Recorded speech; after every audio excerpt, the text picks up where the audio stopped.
नमस्कार, खास मुलाकात में स्वागत है आपका। मैं हूं अभिषेक शुक्ल। खास मुलाकात में हमारे साथ छत्तीसगढ़ सरकार के सबसे युवा मंत्री आज मौजूद हैं। उनसे हम चर्चा करेंगे और जानेंगे कि किस तरह से राजनीति में उनका आना हुआ, किस तरीके से जब उन्होंने एक युवा मंत्री के तौर पर कार्यभार संभाला, काम को समझने में कैसा वक्त लगा, किस तरीके से आगे बढ़ रहे। बहुत सारी योजनाएं उनके दिमाग में है और जनता भी बड़ी उम्मीदों से उनको देख रही है। एक प्रतिष्ठित परिवार से आते हैं। मुलाकात करते हैं छत्तीसगढ़ के युवा, खेल एवं उच्च शिक्षा मंत्री उमेश पटेल जी से। उमेश जी, बहुत बहुत स्वागत है आपका। नमस्कार। उमेश जी, सबसे युवा चेहरे हैं अब छत्तीसगढ़ सरकार के। मैं आपके काम को लेकर भी चर्चा करूंगा और किस तरीके से आपने योजनाएं बनाई, क्या आगे को लेकर सोच रहे, वो भी चर्चा होगी। थोड़ा मैं पीछे आपको आपके गृह ग्राम ले जाना चाहूँगा। किस तरीके से बचपन आपका गुजरा, कहाँ गुजरा, क्योंकि एक प्रतिष्ठित राजनीतिक फैमिली से आते हैं आप। क्या राजनीतिक माहौल के बीच वक्त गुजरा या एक नॉर्मल लाइफ, नॉर्मल फैमिली की तरह? एक बहुत ही नॉर्मल फैमिली की तरह गुजरा है। मेरी स्कूलिंग, जो प्राइमरी स्कूलिंग है, वो मेरे गांव में स्कूल में हुआ है। उसके बाद हम लोग, पिताजी जब मिनिस्टर बने, मंत्री बने, तो हमारी आगे की स्कूलिंग भोपाल में हुई। और उसके बाद मेरी कॉलेज जो है यहाँ दुर्ग PIT से मैंने इंजीनियरिंग की है। उसके बाद क्या आपने कभी सोचा था कि राजनीति में आएंगे, या बचपन में कुछ दिमाग में आपके रहा होगा कि ये बनना है? क्या सोचा था आपने? बनने के बारे में तो बहुत कुछ सोचा था। मेरी इच्छा ये थी कि मैं आर्मी में जाऊं, लेकिन टेस्ट में पास नहीं कर पाया था। और राजनीति में आने का तो बिल्कुल भी कहीं से सवाल नहीं था। राजनीति तो दूर दूर से कभी सोचा भी नहीं था। ना मैंने सोचा था, ना मेरे परिवार ने कभी सोचा था। मेरे पिताजी राजनीति में थे और उनकी मदद मेरे बड़े भाई किया करते थे, लेकिन मैं कभी इन्वॉल्व नहीं रहा। बिल्कुल, राजनीति में हालांकि आपका आगमन कैसे हुआ ये तो सभी को पता है, बड़ी दुखद घटना हुई थी। लेकिन जब आप कॉलेज पढ़ रहे थे, स्कूलिंग कर रहे थे, आर्मी में जाना चाहते थे, आपने बताया आर्मी में बहुत सफलता नहीं मिली। उसके बाद भी एक ऑप्शन आदमी लेके चलता है कि नहीं, अब इस तरीके से सेट होना है, मुझे यहाँ पर सेट होना है। और मैं ऑनेस्टली आपको बता दूं, बहुत ज़्यादा सोचने समझने का टाइम मिला ही नहीं। हम लोगों ने इंजीनियरिंग की और उस समय इतना अच्छा टाइम था इंजीनियर्स के लिए। 2005 पास आउट हूँ और वो पीक समय था, तो हम लोगों के पास बहुत सारे ऑप्शन थे। तो इंजीनियरिंग से निकलते ही मुझे जॉब के ऑफ़र आ गए, तो जॉब मिल गया। और उसी बीच में मैंने ट्राई किया कि अपने MBA को कंप्लीट करूं, हालांकि हो नहीं पाया। फिर उसके बाद जॉब करते करते मुझे स्टेट से भी ऑफ़र आया US से, तो मैंने वहाँ कुछ समय गुजारे। उसके बाद फिर ये घटना हुई और यहाँ आना हुआ। आप इंजीनियर बनना चाहते थे, इंजीनियरिंग की पढ़ाई आपने की, अब उसी इंजीनियरिंग का प्रभार आपके पास है, अब मंत्री के तौर पर आप वहाँ पर काम कर रहे हैं। मंत्री या राजनीति से हटकर भी कभी युवा उमेश पटेल क्या सोचते हैं कि मैं इंजीनियर होता तो ज़्यादा फ्रीडम के साथ काम करता, या अब उसी डिपार्टमेंट का एक उच्च शिक्षा का जिम्मेदारी उनके पास है, तो देखिए, तरीके से काम? मानव स्वभाव ये होता है कि जब भी जो चीज़ आपके पास नहीं रहती वो आपको अच्छा लगता है। एक मुहावरा है, दूर के ढोल सुहाने। तो आज मेरे से पूछेंगे तो मुझे लगता है कि वो मेरी ज़िंदगी बहुत बढ़िया थी, बेहतर थी। किसी तरह की कोई जवाबदारी नहीं थी, जिम्मेदारी नहीं थी। कोई जज करने वाला नहीं था, कोई पूछने वाला नहीं था। अपने हिसाब से लाइफ हम लोग जी रहे थे। और जब वहाँ थे तो ऐसा लगता था कि कुछ और चीज़ अच्छी है। तो आदमी का ये मानव स्वभाव होता है और मुझे पता है कि ऐसा लगता है, इसलिए मैं जहाँ भी हूँ खुश हूँ। दोस्त यारों के बीच उस समय चर्चा भी होती होगी, क्योंकि एक राजनीति का अलग ग्लैमर भी होता है, और कम से कम हमारे देश में एक अच्छा खासा प्रभावशील ग्लैमर और एक करियर भी राजनीति माना जाता है। तो लोग बोलते भी होंगे कि राजनीति में चले जाओ, कहाँ तुम इंजीनियर वगैरह बनने की सोच रहे? अब ये मेरे किसी दोस्त से पूछेंगे तो ज़्यादा अच्छा होगा, क्योंकि ज़्यादातर लोग अब यहाँ हैं नहीं, रायपुर में, भिलाई में यहाँ नहीं है, ज़्यादातर लोग सब बाहर हैं।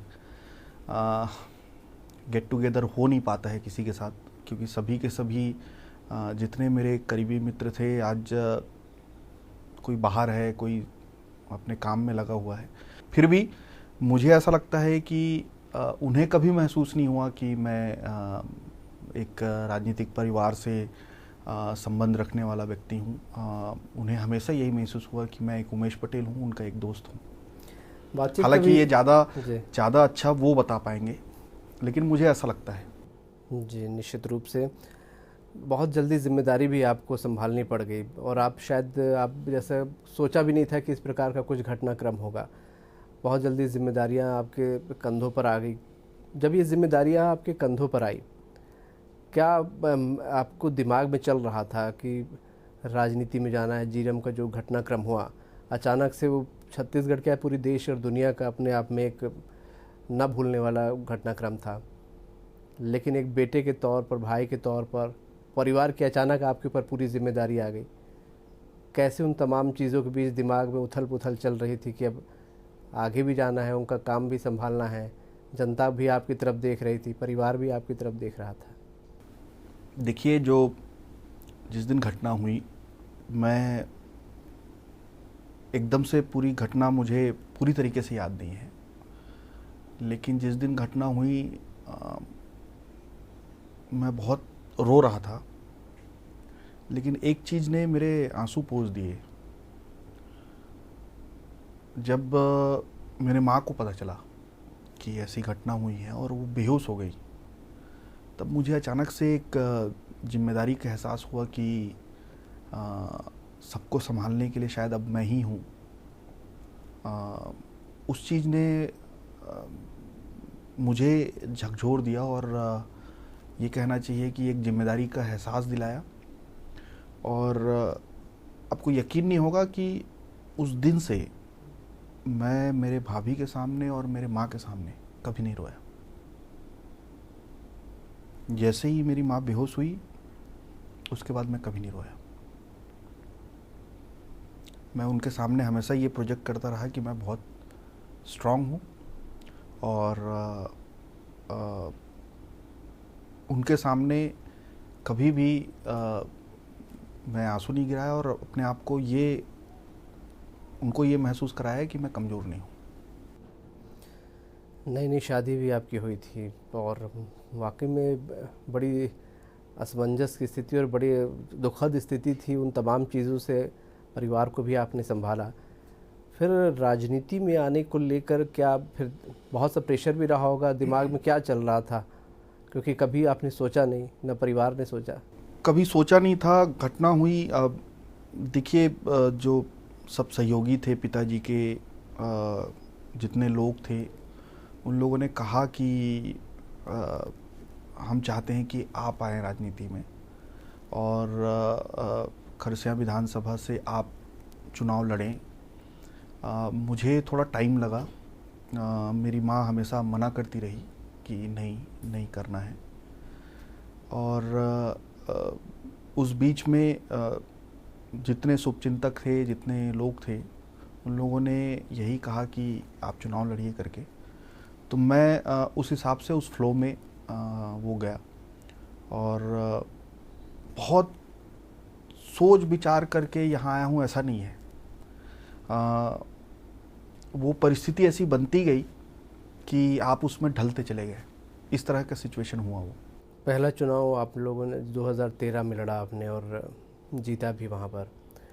उसके बाद से फिर पिछले 5 साल में राजनीति में सीखते सीखते कितनी आपको लगता है कि हाँ परिपक्वता आई, या कितनी दिक्कतें हुई?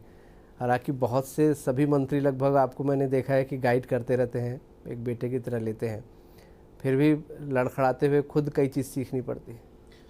देखिए, जो स्वयं का अनुभव है उसका तोड़ कहीं नहीं है। आपको कितना भी सिखाया जाए, आपको कितना भी बताया जाए, लेकिन जो स्वयं का अनुभव होता है वो आपको कभी मिल नहीं सकता ऐसे ही।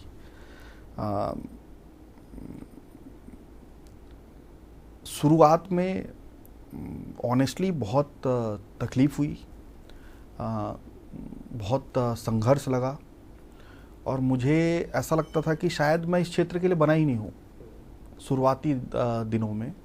और ऐसा लगता था मुझे कि मैं गलत क्षेत्र में आ गया, अब शायद मैं इसके लिए बना ही नहीं हूँ, मैं इस तरह से कर नहीं पाऊँगा।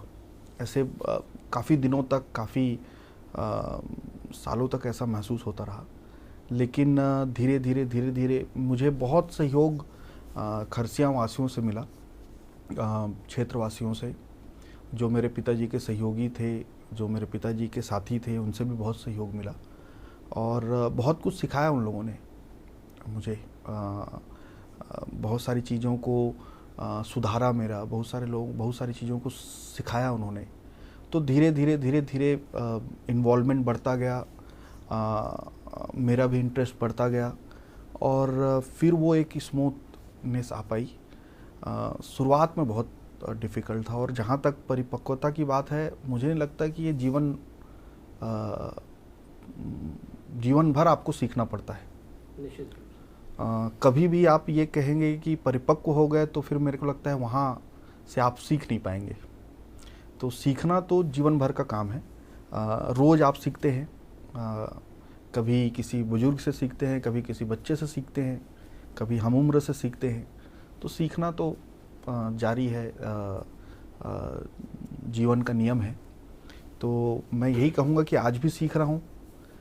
पहले ज़्यादा संघर्ष रहा, लेकिन अब चीज़ें ज़्यादा अनुभव के साथ समझने लगे हैं। आपके पिता बड़े मजबूत राजनेता के तौर पर उनकी पहचान थी। बहुत क्विक और बड़े दृढ़ निश्चय के तौर पे फैसले भी लेते थे। आप भी कभी मुश्किल में पड़ते होंगे या कुछ फैसले लेने की बारी आती होगी, क्या पिता उस वक्त क्या फैसले लेते या कुछ उनका ध्यान आता है कि वो समय क्या करते? बिल्कुल। कई ऐसे डिसीजन हुए जिसमें मैंने अपने आप को उनके जगह रख के देखा कि अगर वो रहते तो क्या फ़ैसला लेते। कई बार ऐसा मैं करता हूँ और मुझे लगता है कि पिताजी ऐसा फ़ैसला लेते तो वो लेने की कोशिश करता हूँ मैं भी। एक विधायक बनने के बाद आपकी सरकार भी आ गई और बड़ी कोशिश आपके पिता ने भी की, वो एक तरीके से वो सपना पूरा हुआ और उसके बाद आप एक मंत्री भी बने। मंत्री बनने को लेकर क्या आपके दिमाग में था कि हाँ मंत्री पद मिल जाएगा एक युवा चेहरे के तौर पर? बन जाएंगे ऐसी मतलब एकदम से कह नहीं पाते, लेकिन हाँ एक उम्मीद थी कि सरकार बनेगी तो कहीं न कहीं। लेकिन माननीय मुख्यमंत्री जी का मैं धन्यवाद कहूँगा कि एक मेरे जैसे कम उम्र के विधायक को उन्होंने मौका दिया और काम करने का मौका दिया, अपने आप को सिद्ध करने का मौका दिया। तो मैं मुख्यमंत्री जी का बहुत धन्यवाद कहता हूँ। राजनीति में भी आपकी एंट्री हुई और एक ही बार के विधायक बनने के बाद दूसरी बार तुरंत सरकार में भी पार्टी आ गई और मंत्री पद भी मिल गया, जिम्मेदारी और ज़्यादा बढ़ गई। तो उससे किस तरीके से आपने हैंडल किया? इन तमाम विभागों को शुरुआत में समझने में थोड़ी दिक्कतें आई होंगी, कैसे इन चीज़ों से पार पाया? शुरू में थोड़ा टाइम लगा सीखने में, प्रशासन कैसे काम करता है, शासन कैसे काम करता है, किस तरह से फाइलें आती हैं जाती हैं, किस तरह से काम होता है, ये थोड़ा सा टाइम लगा। बट मेरे ख्याल से वो तो सभी को जब पहली बार मंत्री बनते हैं उन सबको ये होता होगा। लेकिन धीरे धीरे वो चीज़ें समझ में आती गई और काम स्मूथ होता गया। युवा भी आप हैं, मंत्रालय भी वही है, खेल भी मिला है, उच्च शिक्षा भी मिली है। किस तरीके से 3 साल का अगर मैं बोलूं तो आपको क्या लगता है, क्या कुछ कर लिया या क्या कुछ करना बाकी? हालांकि कोरोना ने काफ़ी समय ख़राब किया। देखिए क्या है कि ये जो 3 साल का कार्यकाल है या 3 साल पौने 3 साल का जो भी बोलें, ये इसमें 1.5 साल तो कोरोना ऑलमोस्ट ले लिया और मेरे सारे विभाग ऐसे हैं जो कोरोना से बहुत ज़्यादा इम्पैक्टेड रहे, चाहे एजुकेशन हो, चाहे स्पोर्ट्स हो, चाहे स्किल डेवलपमेंट हो। इस बीच में जब माननीय मुख्यमंत्री जी ने मुझे ये विभाग दिया, हम लोगों ने ब्रेन स्टॉर्मिंग सेशन रखा और उस सेशन में हमने आइडेंटिफाई किया कि प्रॉब्लम कहाँ कहाँ है, किस किस एरिया में प्रॉब्लम है। मुझे ये लगता है और उस सेशन से हमने जो पॉइंट निकाले उसमें कमी, प्रोफेसरों की कमी, स्टाफ की कमी, क्वालिटी की कमी, जो दूरंत एरिया हैं वहाँ तक पहुँच की कमी, जो प्रोफेसर हैं उनकी, ये सारी चीज़ें आई और उनको हम लोग धीरे धीरे कम करने की कोशिश कर रहे हैं। देखिए, पहली चीज़ अगर आप देखेंगे तो इस साल जो स्कूल का रिज़ल्ट रहा वो बम्पर रहा। इस साल हम लोगों ने 15,000 से ऊपर सीटें बढ़ाई हैं। शुरू से हम लोगों ने आइडेंटिफाई किया किस कॉलेज में इंफ्रास्ट्रक्चर है, किस कॉलेज में प्रोफेसरों के लिए जगह है, किस जगह पे हम सीटें बढ़ा सकते हैं, और सारे कॉलेजों को आइडेंटिफाई करके 15,000 सीटें बढ़ाई है। 15,000 सीटें बढ़ाई, ये ऐतिहासिक है। आज तक इतनी सीटें कभी नहीं बढ़ी। दूसरी चीज़ हम लोगों ने ये आइडेंटिफाई किया कि रिक्त स्थान बहुत सारे हैं। तो चाहे ग्रंथपाल की नियुक्ति को लेकर हो, चाहे क्रीड़ा अधिकारी की नियुक्ति को हो, चाहे सहायक प्राध्यापक का, चाहे रजिस्ट्रार का, और अभी हम लोगों ने विज्ञापन निकाला है प्राध्यापक का। मैं आपको बता दूं, प्राध्यापक के पद पिछले 30 साल में पहली बार निकले। 500 पदों की यहाँ रिक्त स्थान कई सालों से है। कई हायर एजुकेशन मंत्री आए और चले गए, लेकिन प्राध्यापक के पद पहली बार भरे जा रहे हैं या विज्ञापन निकले हैं। उसमें थोड़ी सी एक प्रॉब्लम आइडेंटिफाई हुई है जिसको हम लोग जल्दी रेक्टिफाई कर रहे हैं, लेकिन प्राध्यापक के पद पिछले 30 साल से कभी नहीं निकले थे। यह भी ऐतिहासिक है। सहायक प्राध्यापक के पद काफ़ी सालों बाद हम लोगों ने निकाले, 1400 पोस्ट लगभग। तो रिक्त स्थानों के जो डायरेक्ट पोस्ट हैं उनको भी हमने भरने का काम किया, और जो प्रमोशन के जरिए सीटें आती है उसको भी हम लोगों ने प्रमोशन की प्रक्रिया को करके उसको भी भरने का काम किया। ये एक ओवरऑल देखेंगे तो कई सारे सीटों को हमने एक साथ भरने का काम किया। तो ये एक रिक्त स्थान की कमी जो एक हम लोगों को आइडेंटिफाई हुआ, उसको हम लोग कर रहे हैं। इसी तरह से दूसरी चीज़ थी क्वालिटी। आपको मैं बताऊं कि जब मैं ज्वाइन किया था हायर एजुकेशन तो सिर्फ 40 कॉलेज नैक से एग्रीगेटेड थे, सिर्फ 40 कॉलेज। हमारे यहाँ और कोई कॉलेज नैक में एग्रीगेटेड नहीं थे। अभी हम लोगों ने 140 कॉलेज को नैक में या तो उसका एसएसआर जमा हो गया है और या IIQA जमा हो गया है उसका, और कई जगह नैक ने आके अपनी वेरिफिकेशन यहाँ कर लिया है, रैंकिंग भी जारी हो चुका है। तो ये प्रक्रियाधीन है। हमने 140 कॉलेज को उस लेवल पे ला दिया है, और हमारा टारगेट ये है कि 2022 तक सारे कॉलेज नैक से एग्रीगेटेड हों, या एटलीस्ट नैक में अपनी प्रक्रिया को शुरू कर चुके हों। ये हमारे आइडेंटिफाई। तो ये लाने के पीछे एक ही कारण है कि हमारे सारे कॉलेज नेशनल लेवल पर भी आइडेंटिफाई हो सके। निश्चित रूप से बड़ी योजना है ये जो आप बता रहे हैं। युवाओं का ही जिक्र हो रहा है, तो छत्तीसगढ़ में ऐसे बहुत से युवाओं से संबंधित कुछ दिक्कतें होती है, जैसे हायर एजुकेशन के लिए कई बार बाहर जाना पड़ता है किसी, तो वो एजुकेशन एक तो यहाँ पे मिल जाए, और एजुकेशन के बाद कुछ उससे रिलेटेड काम भी यहाँ मिल जाए, इसको लेकर भी क्या कुछ दिमाग में चलता है? देखिए, आपको मैं एक चीज़ बता दूं कि जब तक हम क्वालिटी को इंक्रीज़ नहीं करेंगे तब तक स्टूडेंट यहाँ रुकेंगे नहीं, और वो क्वालिटी को इम्प्रूव करने की प्रक्रिया हमारी चल रही है। ये ऐसे काम है, मैं आपको बता दूं कि ये ऐसे काम है जिसका रिज़ल्ट अभी तुरंत नहीं दिखेगा। जो हम लोग काम कर रहे हैं वो स्टेपिंग स्टोन बोल सकता हूँ मैं उसको, कि एक एक स्टेप हम लोग रख रहे हैं। हो सकता है इनका रिज़ल्ट 4-5 साल बाद आपको दिखे, जो भी स्टेप हम लोग अभी रख रहे हैं। इसी तरह से स्पोर्ट्स में भी आपको मैं बताऊंगा, तो हो सकता है उसका रिज़ल्ट अभी ना आए, लेकिन ये वो स्टेप हैं जो ओवरऑल हायर एजुकेशन को या स्पोर्ट्स को बदलने में बहुत काम आएगा। उसका जो स्वरूप है उसको बदलने में काम आएगा। ये ई लाइब्रेरी की बात हो, चाहे नैक में बात हो, चाहे भर्तियों की बात हो, चाहे सीट बढ़ाने की बात हो, ये सारी बात, और एक नई पॉलिसी पे हम लोग काम कर रहे हैं। हालांकि अभी वो बहुत इनिशियल स्टेज पे है, अगर वो सक्सेस हो जाए तो वो भी एक बड़ा काम करेगा। उस पर हम लोग पीपीपी मॉडल पे काम करने की कोशिश कर रहे हैं। ये सारा काम जब होगा तो मुझे लगता है इसका रिजल्ट आपको 4-5 साल के अंदर दिखना शुरू होगा।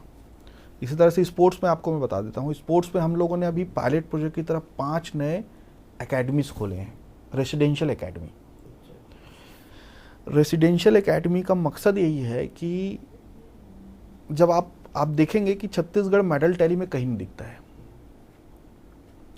हमारे यहाँ इंफ्रास्ट्रक्चर बहुत अच्छे हैं, no doubt about it, but medal tally में हमारे प्लेयर्स कभी भी नहीं दिखते हैं।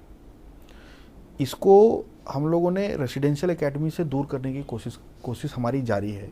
ये रेसिडेंशियल एकेडमी खोल के हम जो कम उम्र के बच्चे हैं, जो स्पोर्ट्स प्लेयर हैं, उनको वहाँ रख के उनके लिए प्रॉपर कोच की व्यवस्था करके, प्रॉपर डाइट की व्यवस्था करके हम उनको ट्रेंड करेंगे। और जब वो कम उम्र के बच्चे को हम ट्रेंड करेंगे तो उसको ज़्यादा फ़ायदा होगा बशर्ते बहुत अधिक उम्र के बच्चे को या बहुत अधिक उम्र के प्लेयर को। तो ये काम हम लोग कर रहे हैं। तो हो सकता है इसका भी रिज़ल्ट आपको देखने में काफ़ी समय लगे। ये सब स्टेपिंग स्टोन है जो कि इनके स्वरूप को बदलने में काम आएगा। और आप ये कह सकते हैं कि तुरंत रिजल्ट तो नहीं आया, आपने क्या किया, लेकिन ये डाउन द लाइन 3-4 साल बाद इनका असर आपको जरूर दिखने लगेगा। मैं ये जानना चाहूँगा कि राजनीति में आने के पहले और अब, क्योंकि अब आप एक बड़ी जिम्मेदारी संभाल रहे हैं, कुछ आपके भी अपनी हॉबीज़ होंगी, अपने लिए कितना वक्त निकाल पाते हैं, और निकलता है तो क्या कुछ करना पसंद करते हैं? देखिए, मुझे खेलने का बहुत शौक़ था, चाहे स्पोर्ट्स हो, चाहे बैडमिंटन हो पहले, चाहे चेस हो, कैरम हो। स्पोर्ट्स खेलने का बहुत मन था, बहुत इच्छा होती थी और बहुत खेलता था मैं। लॉन टेनिस हो गया, लेकिन अब थोड़ा समय कम होता है, समय इस खेलने के लिए निकालना मुश्किल होता है। लेकिन फिर भी जब भी कभी समय मिलता है कोशिश करता हूँ मैं खेलूँ। और दूसरी, जहाँ पे भी अपने ज्ञान का वर्धन कर सकूं या ज़्यादा बढ़ा सकूं, ऐसी चीज़ों को देखना सुनना मुझे पसंद है। परिवार को कितना समय दे पा रहे हैं? क्या उनकी भी कुछ शिकायतें रहती होंगी? शिकायतें रहती हैं, बहुत शिकायतें रहती हैं। समय कम रहता है, लेकिन ठीक है, परिवार वाले भी समझते हैं, क्योंकि पहले से देखते हुए आए हैं, तो उनको वो जानते हैं कि समय कम रहता है। कभी आउटिंग, फिल्में वगैरह देख लेते हो? फिल्में देखे हुए तो शायद 6-7 साल हो गए। अच्छा। कभी हाँ, घर में जरूर देखे हैं, लेकिन थिएटर में जाके कभी नहीं देखा पिछले 7 साल में। तो ये आपकी इच्छा होती है, दोनों ही आप पसंद नहीं करते थिएटर जाना? नहीं, वो तो चाहते हैं, लेकिन थिएटर में जा नहीं पाया कभी इस बीच में। घर में जरूर देखें। एक बहुत अहम सवाल, क्योंकि आप यूथ हैं, आपने बताया कि राजनीति में कैसे एंट्री हुई और क्या क्या दिक्कतें आपको आई। आम लोगों के या यूथ के दिमाग में भी चलता है, कई लोग राजनीति में कहा जाता है अच्छे लोगों को आना चाहिए, उनके लिए क्या कोई मैसेज देना चाहेंगे? कि लोग डर भी जाते हैं, अरे राजनीति में कौन पड़े जाकर, बड़ी गंदी होती है राजनीति। नहीं, देखिए, राजनीति में रिजल्ट तुरंत नहीं मिलता है, आपको पेशेंस रखना पड़ता है, संघर्ष करना पड़ता है। और कई बार मैं देखा हूँ कि क्योंकि रिजल्ट तुरंत आता नहीं है, तो लोग इसको थोड़ा सा अवॉइड करते हैं राजनीति में जाना। मैं एक बड़ा मेरा वो है मुहावरा है, या मुहावरा नहीं बोलूँगा, एक लाइन है जिसको मैं हमेशा बोलता हूँ हमारे नौजवान साथियों को, कि राजनीति टेस्ट क्रिकेट है, ये 2020 नहीं है कि अभी 2 घंटे में खेले और 3 घंटे में रिजल्ट आ गया। टेस्ट क्रिकेट की तरह 5 दिन धूप में रहना पड़ता है, विकेट बचा के रखना पड़ता है, संघर्ष करना पड़ता है क्योंकि बॉल स्विंग हो रही है, दोनों तरफ हो रही है तो डक भी करना है आपको वॉच करना है टिल द लास्ट टाइम। यही मैं बोलूँगा। ये एक लाइन है जो मैं हमेशा हमारे नौजवान साथियों को बोलता हूँ कि ये 5 दिन का टेस्ट क्रिकेट है जहाँ आपको धूप में खड़े रहना पड़ता है अपने विकेट को बचाने के लिए। मतलब सफलता उनके लिए मिल सकती है, चांसेस बिल्कुल है अगर वो पेशेंस रखें। बिल्कुल है, बिल्कुल। पेशेंस इसका की है। जिसके पास पेशेंस नहीं है, मैं उनको बोलूँगा कि राजनीति में आप सफल नहीं हो सकते। चलिए उमेश जी, बहुत बहुत शुक्रिया हमसे बात करने के लिए आपका। बहुत मज़ा आया आपसे बात करके। और हमारे साथ उमेश पटेल थे, युवा मंत्री हैं, और एक बड़ा संघर्ष उनके जीवन में रहा है एक युवा के राजनीति में आने का। राजनीति में आने के बाद एक बड़ी जिम्मेदारी जब उनको संभालनी पड़ी, जनता को भी परिवार के तरह देखना है और परिवार को भी समय देना है, सभी के बीच एक बैलेंस बनाकर चलते हैं। और सबसे बड़ी बात, यूथ के लिए एक बड़ा अच्छा मैसेज उन्होंने दिया है कि पेशेंस रखें, टेस्ट क्रिकेट की तरह राजनीति को समझें तो सफल हो पाएंगे। T20 की तरह अगर सोचेंगे तो बहुत जल्द आउट होकर मैदान से बाहर होना पड़ेगा। तो खास मुलाकात में आज इतना ही। अगली बार मुलाकात फिर किसी और शख्स के साथ। तब तक दीजिए इजाज़त। नमस्कार।